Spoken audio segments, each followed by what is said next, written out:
Hello, welcome to Geeks Unleashed. It's episode 118. I'm Mark. I'm Jasmine.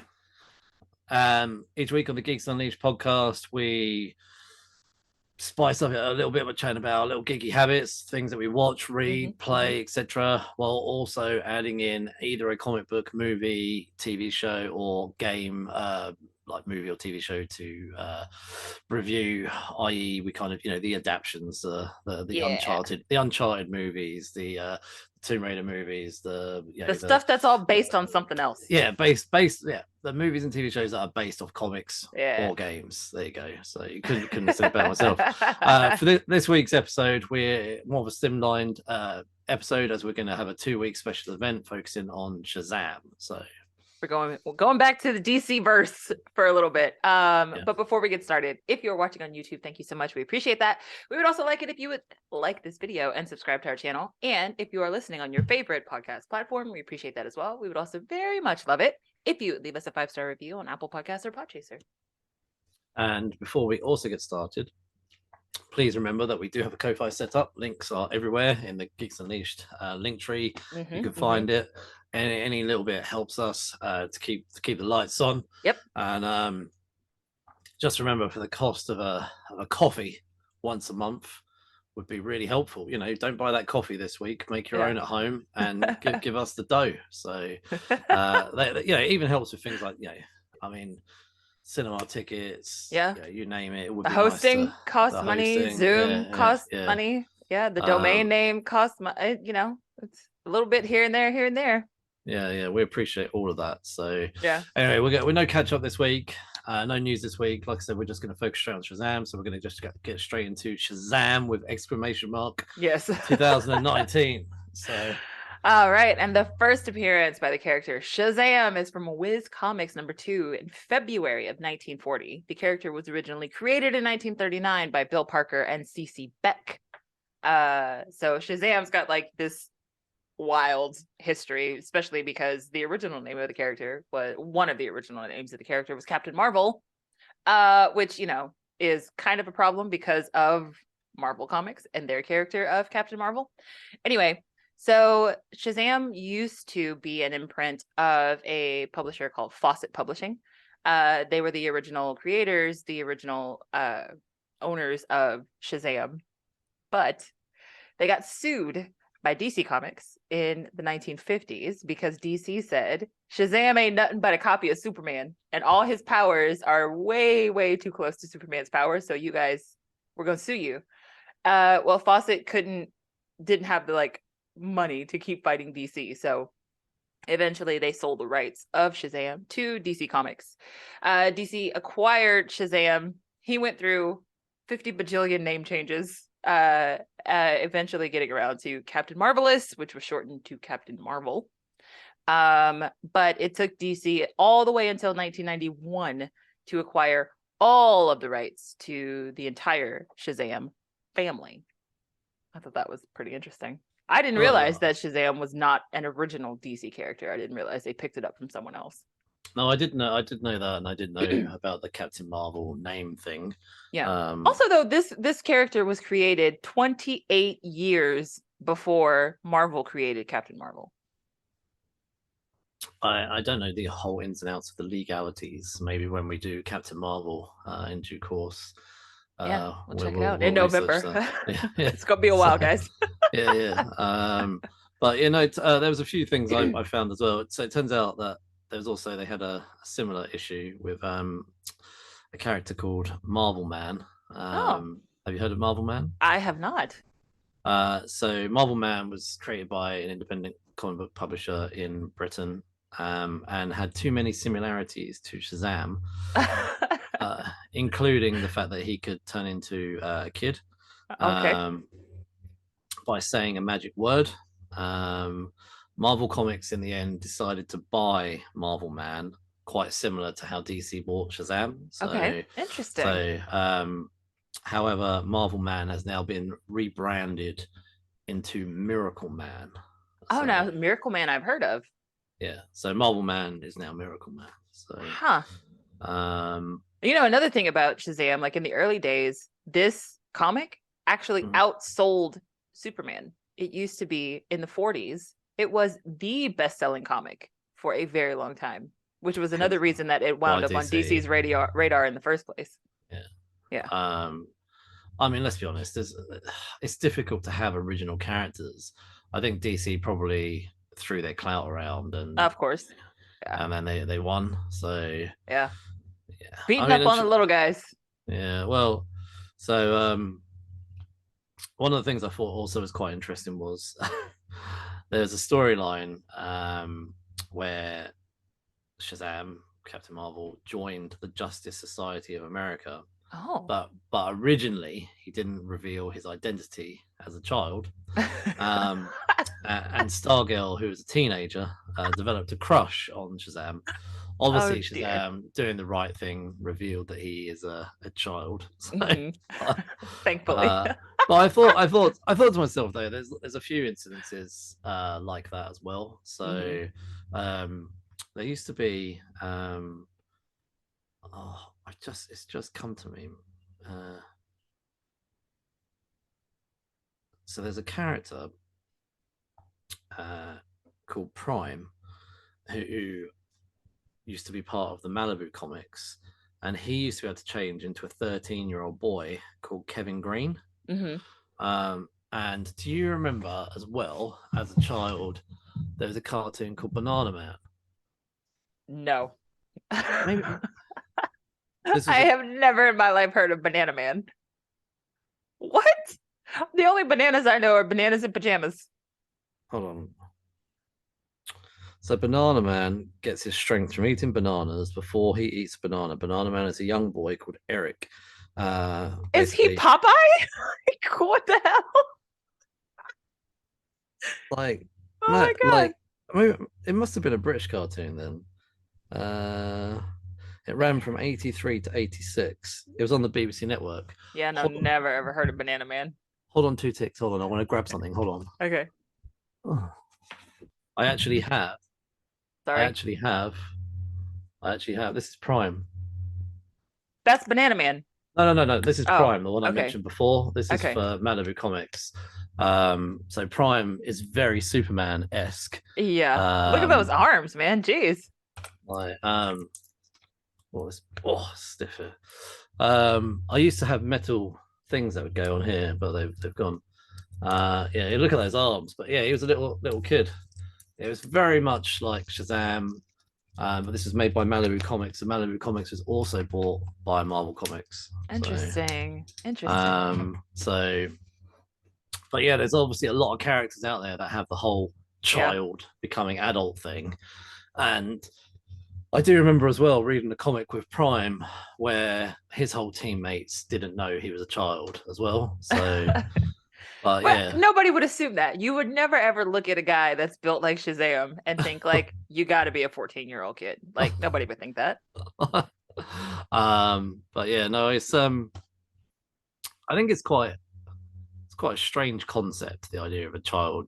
Hold on, didn't like in Power Rangers Turbo, they had a boy that would turn into a Power Ranger and then suddenly be adult sized? I have no idea. I never watched Turbo. Oh no, I didn't really watch Turbo, but so I guess it's a concept that a lot of people have used, the idea of child turning into adult. I'm not a fan of the concept.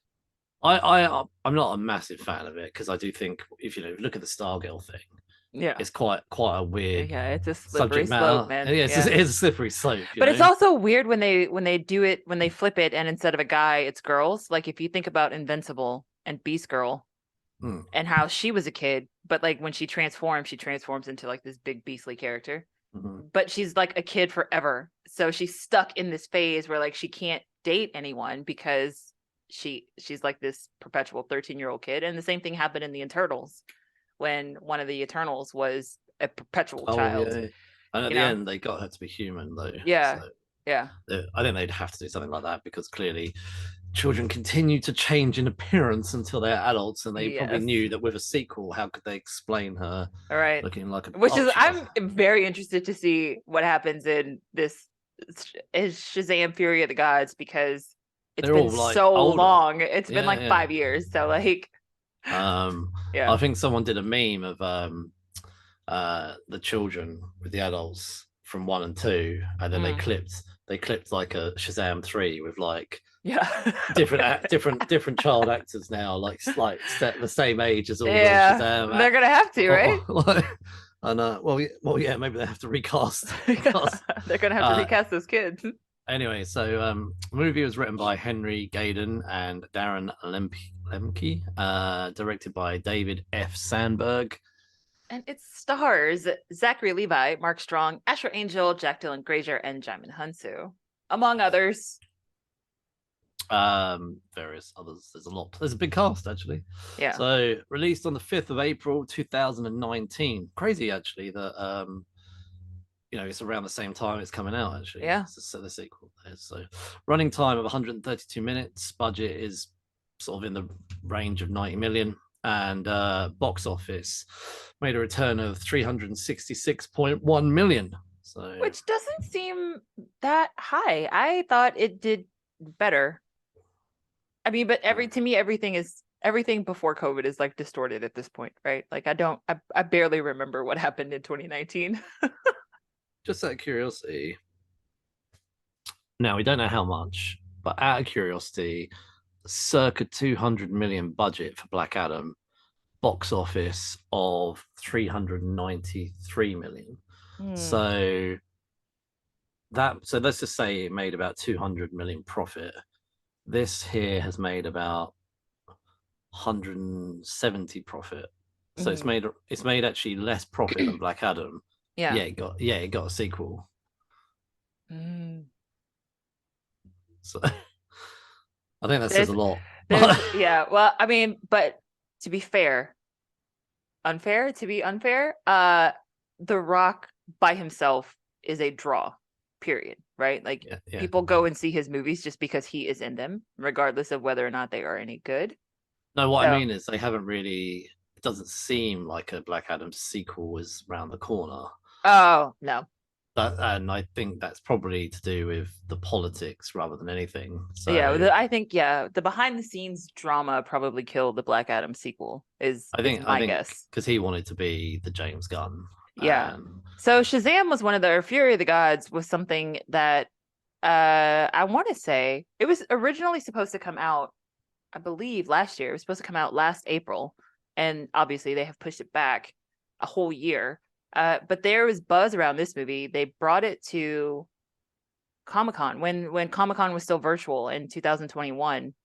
They brought Fury of the Gods to the digital version of DC's panels at Comic-Con. So Shazam Fury of the Gods had been in the works for a very long time. It's just that it got delayed and delayed and delayed because of COVID.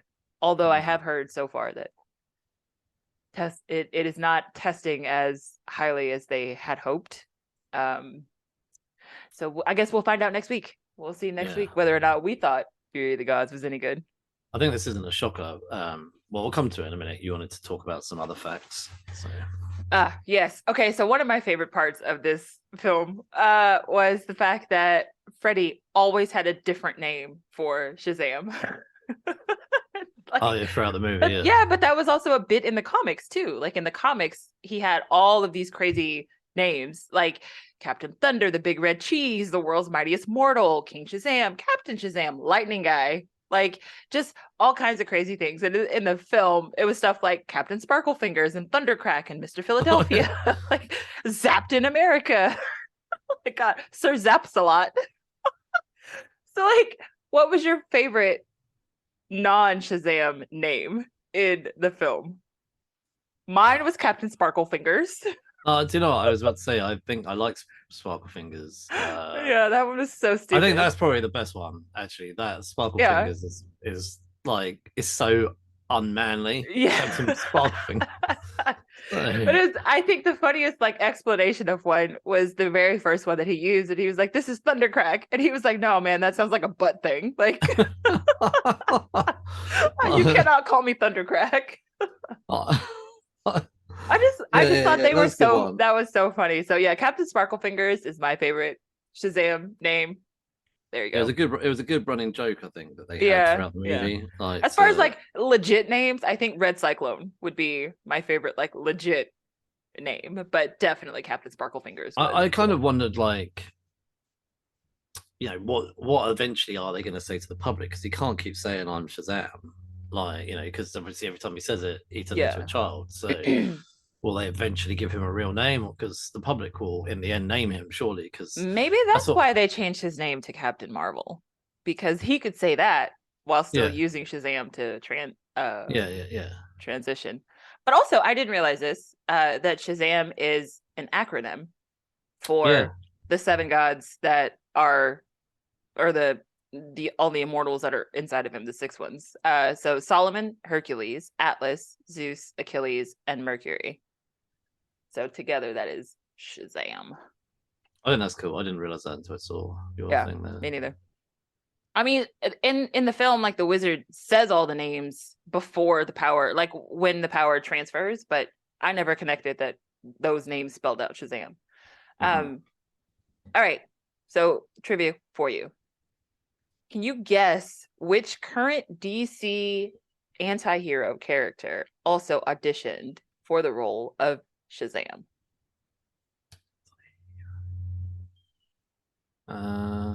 Do do do do do I do don't know. do. I mean, John Cena. oh, Can you okay. imagine if he had gotten Shazam instead of Peacemaker? I think he would have done it well, but it would have been a shame because he does Peacemaker so Yeah, well. Peacemaker's So so good though. yeah, I'm kind of what in some ways you just think actually I'm glad he didn't get that because he's so much Yeah, better. But it's yeah. like when you hear about Will Smith almost was Neo. It's like no, like Really? yeah. Well, Will Smith was What? I don't know whether he auditioned or got offered or whatever it was like. Huh. So I don't know. Like I think that the Neo chemistry between oh, Him and Trinity. yeah, well yeah no but Morpheus, what's his name? I can't remember his name. Oh, Lawrence Fishburne. Yeah, all the chemistry between Keanu Reeves and Lawrence Fishburne was brilliant. I think it would have been a very different role with Will Smith. Mm-hmm. It's hard to take Will Smith seriously. I know he's done the odd serious role, but no, it is weird when you hear of people that are in roles that that have been by other people like Keanu Reeves. So Yeah, I always think back to like, what if they had actually cast Tom Cruise as Iron Man instead of Robert Downey Jr.? oh, it would Like have been that would have been awful. complete. Like I don't think the MCU would be what the MCU No, is. I don't think the MCU would be. I think it would be It'd be the Tom Cruise so show. yeah, it'd be the Tom Cruise. It'd be the it'd be the TCU or something like that. Yeah. So it wouldn't have gone where he would have wanted so much creative control. Yeah, Um, exactly.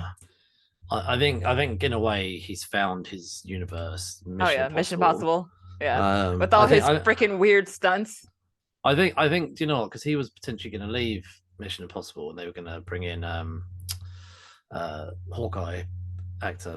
Oh, What's that? Jeremy Renner. Yeah. Jeremy Renner, yeah, like they were going to bring him in. That's what they started to bring him in. Two Mhm. movies, and it was meant to be sort of the handover. But the first movie that Jeremy Renner was in was meant to be the handover movie. But Mhm. then because it did so well, Tom Cruise was like, I'm going to come back and do another one. Yeah, yeah. He's like, Like, wait a minute. I'm not done yet. Sorry, just yeah, kidding. yeah. And then I think he didn't like the idea of potentially of handing this franchise over. And then Jeremy Renner stepped away. Apparently, Jeremy Renner was asked to come back for a third movie so they could kill his character off. Mhm. And Jeremy Renner said, "No, I'm not coming back for that." Yeah. So he probably thought, "No, that's yeah, like I'll come back when you're ready for me to do a whole film." Yeah. Well, that's gonna be difficult now, huh? I'm not. Well, yeah, but also he probably thought I'm not coming back to do a cameo. So Yeah. I think good on him because then he leaves the option to come back Yeah, down the exactly. road. Like you could kill me off on screen. So like, are you just gonna kill me off screen? They just don't mention him. So, Yeah, exactly. He disappears. they do that in a lot of movies. But Oh yeah. anyway, That's all I got for fun facts.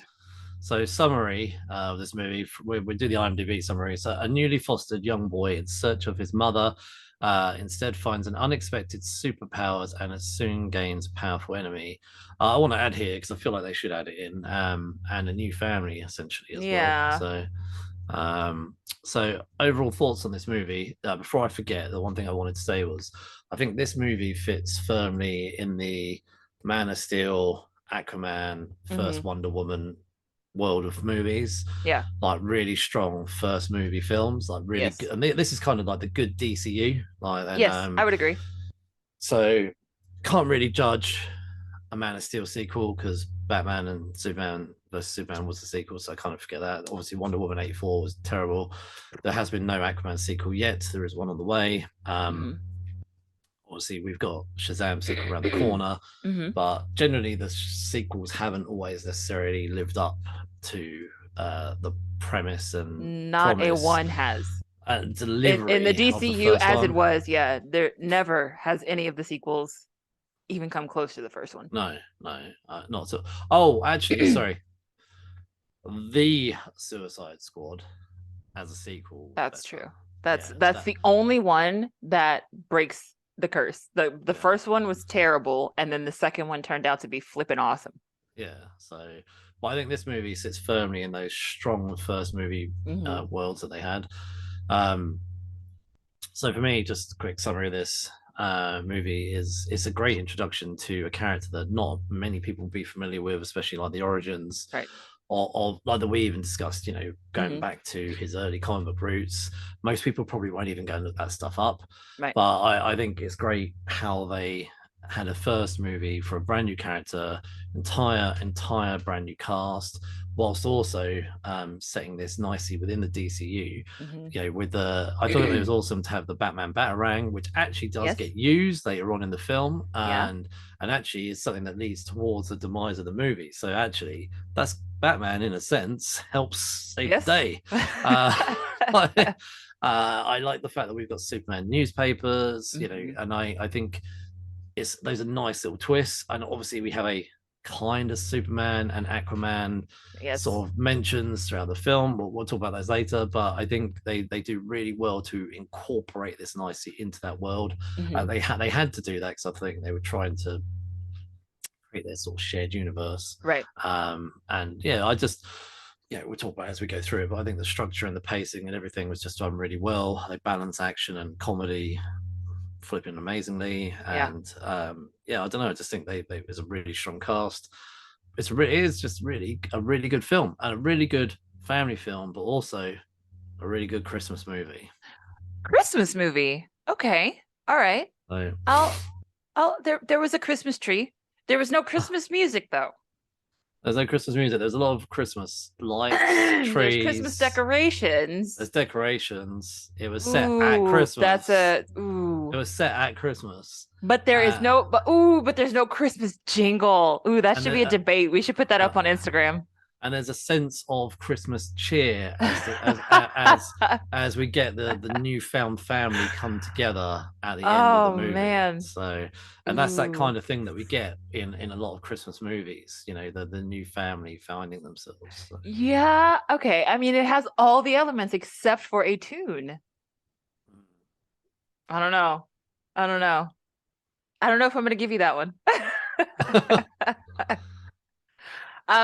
My summary of this movie.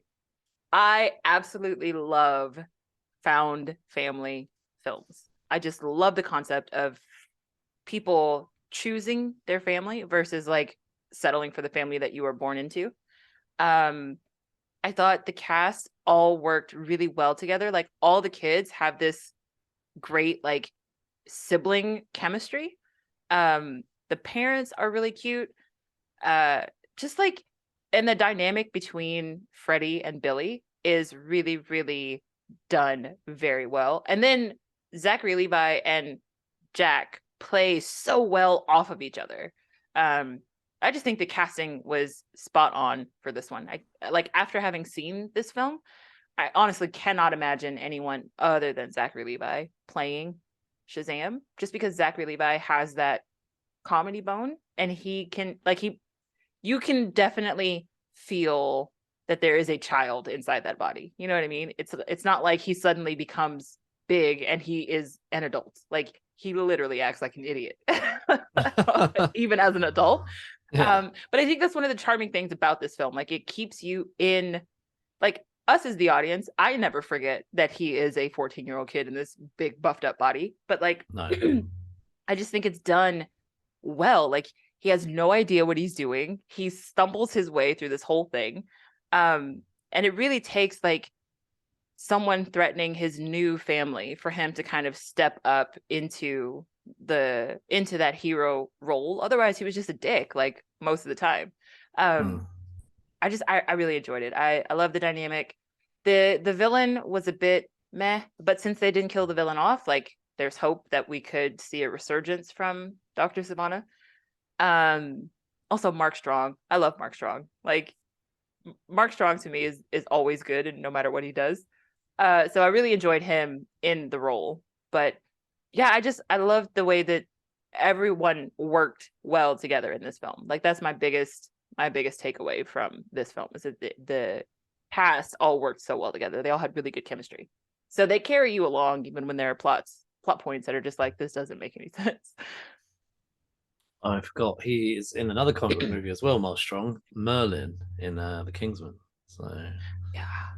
Oh man. Every time I hear West Virginia, I think about him. um so I was thinking about characters throughout this movie who I enjoyed. Yeah. And obviously Hard to pick a favorite for me. it is hard to pick a favorite. Obviously Zachary Levi carried this movie. Yeah. Hands down, this movie was a success because of him. Mm-hmm. And it goes without standing, I think we would all probably say he probably is one of the best characters in this. Yeah. However, I want to say that Freddie, Yep. what a great name, Freddie Freeman, Yeah. played by Jack Grazer, is probably the best character for me in this movie. Same. He's the heart of this movie. Of course. He's the conscience. Like he is the conscience. Yeah, definitely. He just everything about him. He really is the shining light for Billy, and helps Billy to turn that corner from. He was never going to be villain status. Shazam wasn't going down the villain road. It was going down the douche, right?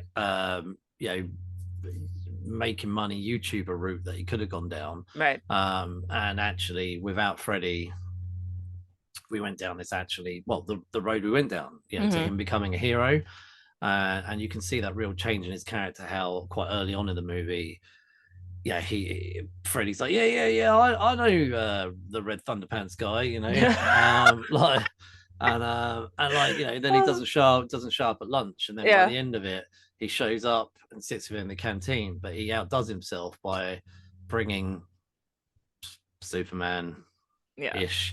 Some guy in a Superman suit. It is not Henry Cavill. Like that was amazing when we thought it was going to be Henry Cavill, though. Yeah. But anyway, some guy in a Superman suit shows up. But I think the fact that Billy goes out of his way, because we obviously don't see that conversation between Superman and Shazam. Shazam.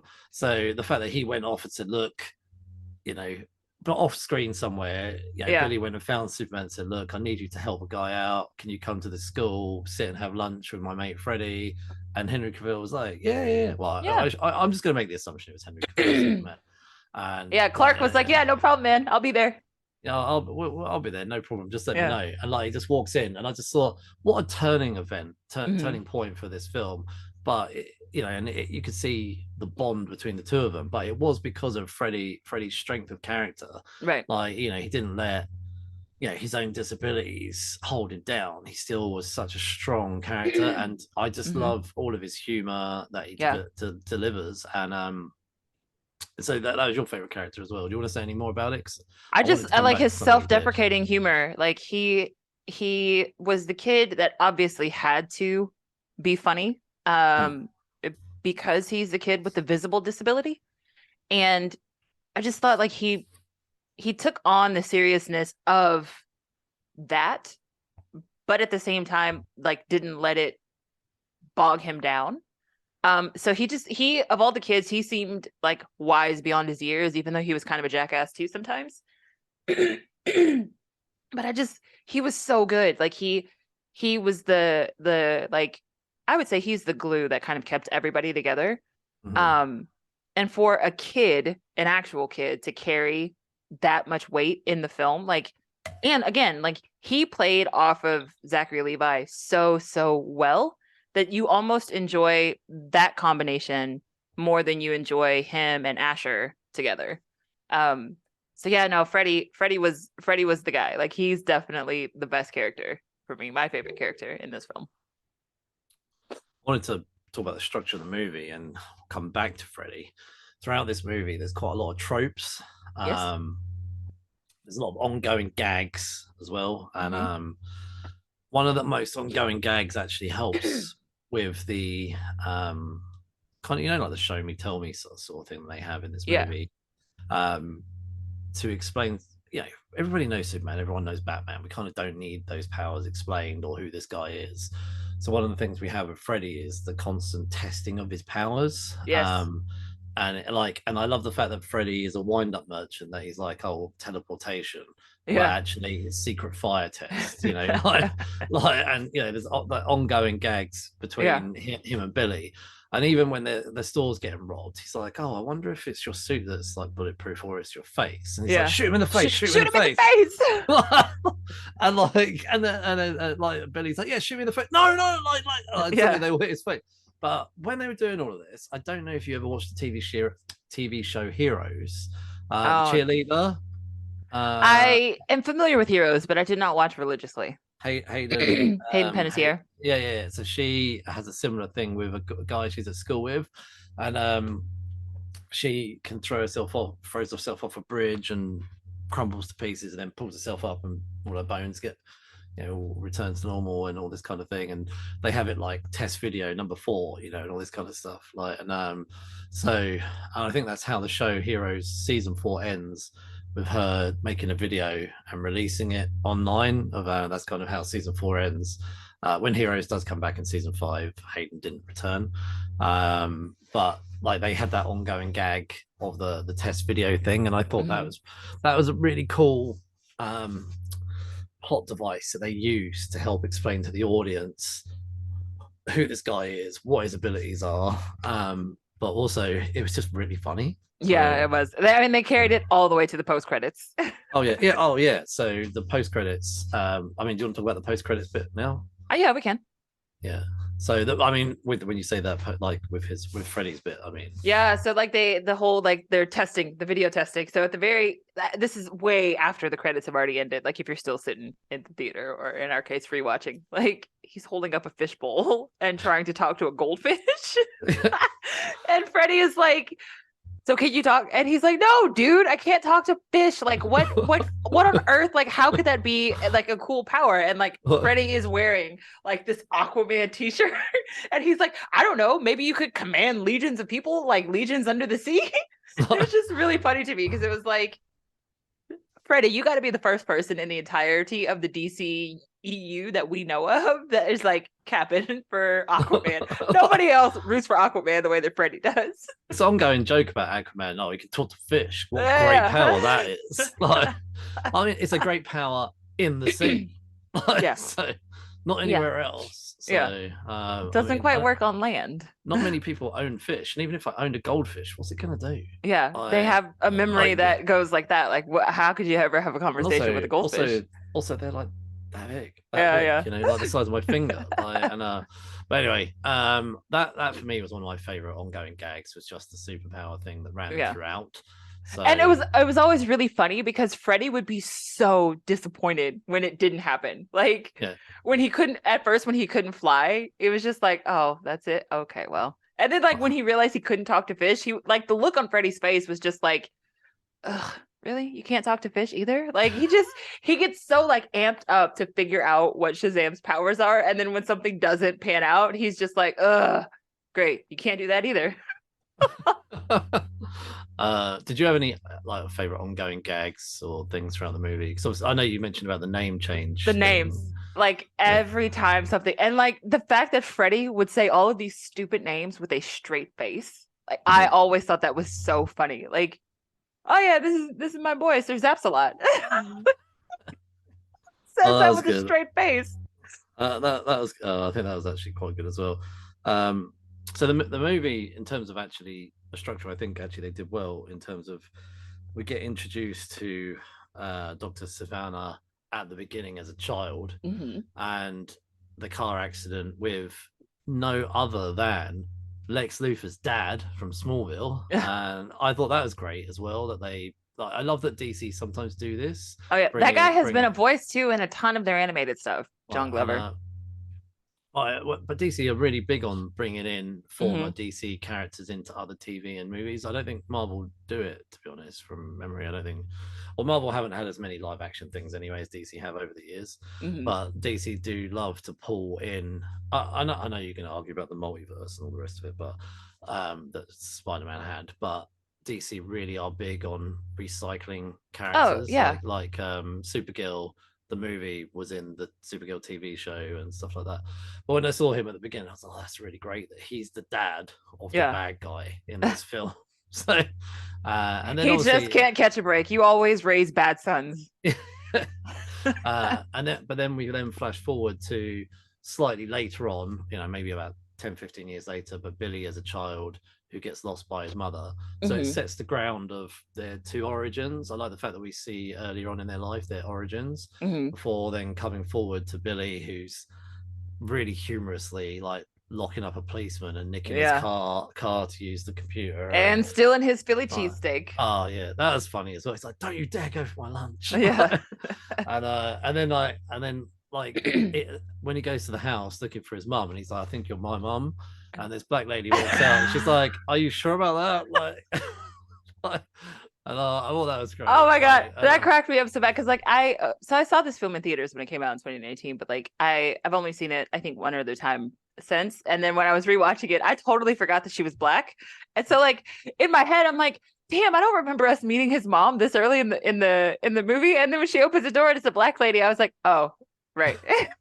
no, that's the same as me. I couldn't remember seeing the mum. I thought the mum was later on. Mhm. But so the reason I do that is it kind of sets the foundations for obviously the villain, and we see later on his drive to find, you know, what was in that cave with the Mhm. wizard and everything, and then Billy's drive to find his family, or to Mhm. find, I guess, he's looking for his mum and what he thinks is family, but Mhm. actually, as we round this out towards the end of the movie, it's actually not that he was looking for his mum. He's looking for family, and that Mhm. kind of comes to a nice end. And obviously, with Dr. Savannah, he does find the wizard, and he does find what he's looking for. Probably sometimes shouldn't always, Yeah. and I like go what you're looking for. But that's actually just reminded me of a little thing later on where Billy actually does say to Dr. Savannah, I don't think these creatures have your best interests. Yeah. And Which is so the even, same thing the wizard told him. yeah, and like I like the fact that he saved him at the end of the day. He could have let him hit the ground, but he Mhm. flew down and saved him from dying. So yeah, I think this movie is so well written, so well structured, plotted, and everything. Mhm. And I say this a lot actually when they line things up, and that things aren't just out of nowhere. They did a really good starting ground here with the origins of the characters, and then followed through really nicely the character development. I Yeah. think I would assume most of the bulk of the story would take place over about 2 weeks. Mhm. But you obviously got these little time jumps at the beginning. So yeah, what are your thoughts on just, I guess, the script and the Yeah, I thought structure that they itself? used the flashbacks to good effect. Like we talk about this all the time in most of our episodes about how we're not really big fans of flashbacks, but I think giving us the origins of the villain and of the hero, I think that they did that well because they did it one time, right? Like Mm. we get one time where we go back and see the villain's origin, and we get one time where we go back and see the hero's origin.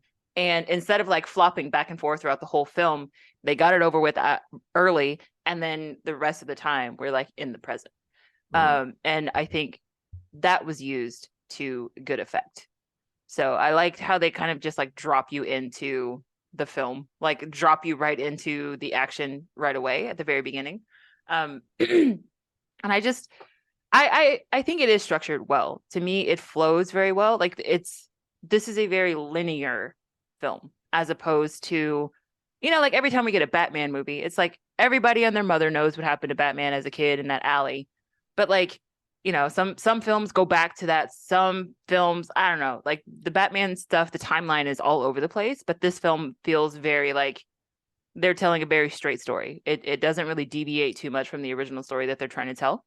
But like you appreciate that. Like I appreciate it the way that this linear storytelling actually gives us character development Mhm. in every stage of the film. Like it always feels like they're building on what we just saw before, right? So it doesn't feel like anything is not earned.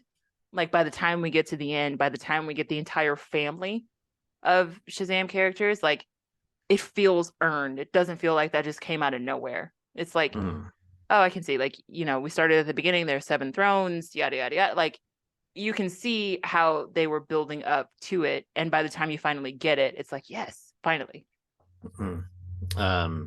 I know this is Black Adam, but I like the fact that the same actor plays the wizard in both films. And I know that's not wasn't planned when they did Jaimin Shazam. Hunsu is also in the Marvel world. He was in. Oh yeah, no, I know. Yeah, Guardians of the And Galaxy. he was in Aquaman. Yeah. Oh yeah. He was one of the underwater world's kings in. I don't remember the name of those fish people, but he was a fish people in Aquaman. Atlanteans.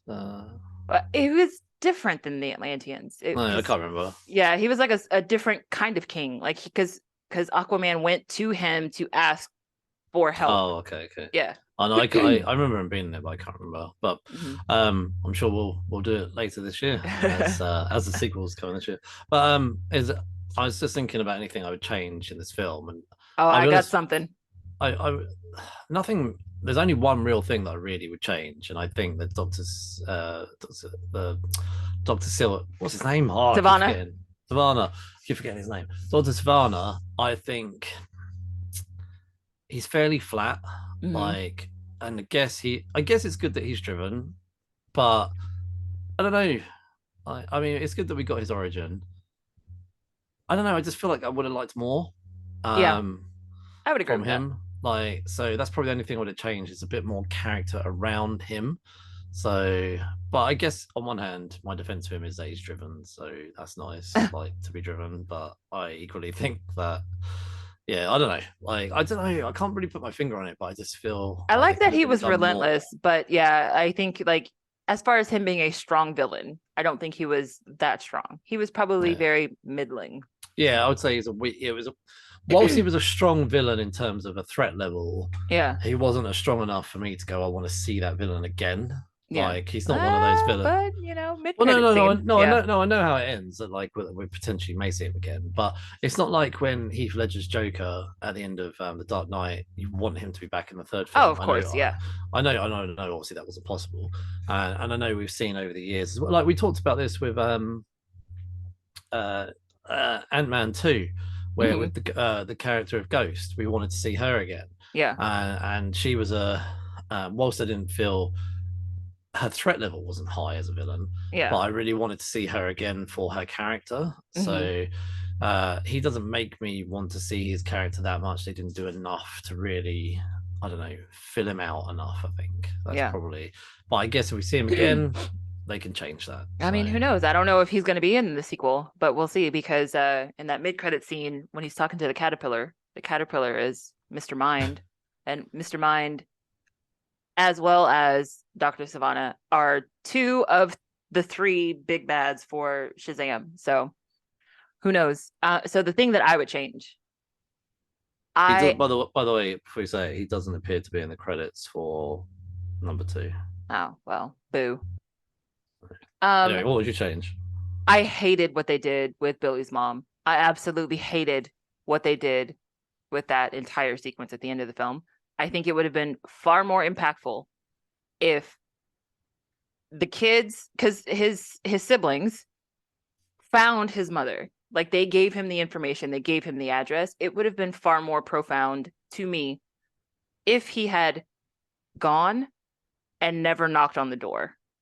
Like, right before he gets ready to knock on the door, his phone rings and it's Dr. Savannah. And then he leaves and realizes, like, he doesn't need her because he has a family. But, like, to watch her not give a shit about the kid that she left at a carnival, like, that was so awful. It was so awful. And it was just completely unnecessary for them to treat Billy that way.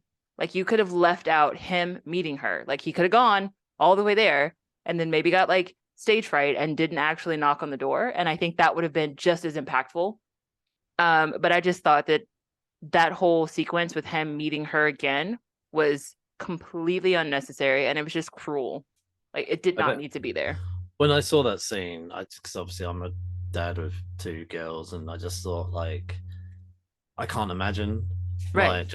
I can't imagine walking away in any not just not just a fun not just a fair or whatever, but just today from home, just going, right, I'm gone, packing my Hmm. bags, shooting off, and Yeah. starting a new life without my children. It'd be just such a bizarre concept to me. I just don't get, and I know there's so many people for a variety of reasons that choose to do it, and maybe sometimes look at her leaving. He actually has now found a better family and a life for himself, and maybe than he would have done with her. But Hmm. I just can't. The concept of ever leaving my children is one I could never do or imagine, like just doing that. So, Yeah. And I love no, that at the beginning, like we get the juxtaposition of the caseworker, and she's like, I don't know why you keep wasting your time looking for someone that never looked for you. yeah, and And it's she's right. like, I It's know right. that this is harsh to say, but like you need to hear it. Like, why? Why are you chasing someone who never looked for you? Like she knew that you were lost, and you know what I mean? Like, Mm, so I thought that scene, if you had left it at the beginning and left the audience in the dark, like maybe something happens. Like maybe, I don't know, maybe she did look for him or something and we just don't realize it. But like for her to have been so nonchalant about her son, like rocking up at her door, like I just thought that was real fucked up. And I would have cut that out completely and I never would have reintroduced her. That would have been what I would have I done. think that would have been actually like leaving a little bit open because Right, you could have almost had come back to that again in the second film. right, But then again, I guess that scene would have still been horrible regardless of whether they'd shown it or not. But yeah. for him to make that decision to actually be like, no, I don't need her, like, Right. Like well, not even. there's this K drama that I watch where a kid is like a similar situation happens. A kid is waiting for his mom to come and pick him up, but his mom actually got hit by a car and she was in a coma. And so like nobody knew that she had a son. And Hmm, so they lost each other for a very long time.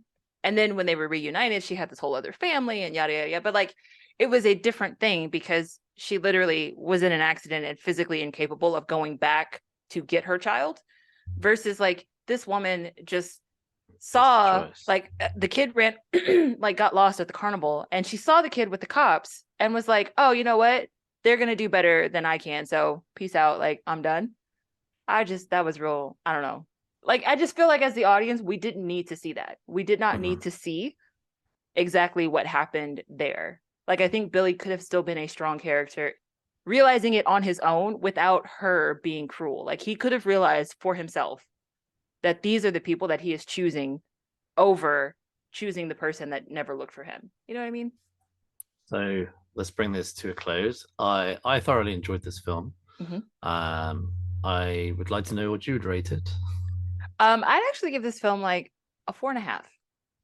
Okay, I will go with a 5 for this film. Wow. It's a good film. It's a really good film. I've watched it Wow. quite a few Mark is times. not usually generous with the fives. It's a good film. I think it's a really good film. I'll be honest, you could chip away a little bit, but I thought no, it's a 5. So Yeah. I mean, I just like honestly, the cast is what makes this film if so it good. if it had Henry Cavill in it, would you have given it a 5? Not necessarily. No. I'm joking. No, I thought that little tiny Superman cameo was perfect. Yeah. I think it was perfect for that film, Yes. like for this film, not for. I think if you'd have done the same thing with the Rocks movie, he's shown some guy from Oh the yeah, neck no. downwards. That would have been awful. No, that would never have worked. That wouldn't have suited that tone of film. But I So, did love the Black Adam nod that they had in this film at the very beginning, where they explain why the oh yeah, Council of Wizards is gone. Yeah. they show a little bit of the Rock, don't they? So that Well, was not the Rock, Black but Adam. yeah, Black Adam. Yeah. Yeah, I thought So, that was cool. Yeah, I did think that was cool. I straight away thought, oh, that's Black Adam. yep. I, and it's a shame because from what I've heard is that Dwayne Johnson wasn't interested in doing anything with Shazam. Like he wanted Which to. which is a bummer. He went straight for Yeah. Superman. He was like, I Yeah. ain't fighting a 14-year-old kid. So anyway, we're gonna bring this episode to a close. Next episode, we'll be reviewing Shazam: Fury of the Gods. Oh yeah. Shockingly, Mm. you can follow us on social media. We are Geeks Unleashed on Instagram, Facebook, and Twitter. And you can get this podcast wherever you get your podcast. Google, Puppy, and Apple, Spotify, we're everywhere. So please leave us a 5-star review and tell your geeky friends. Thank you very much for listening, everyone. Peace journey. out.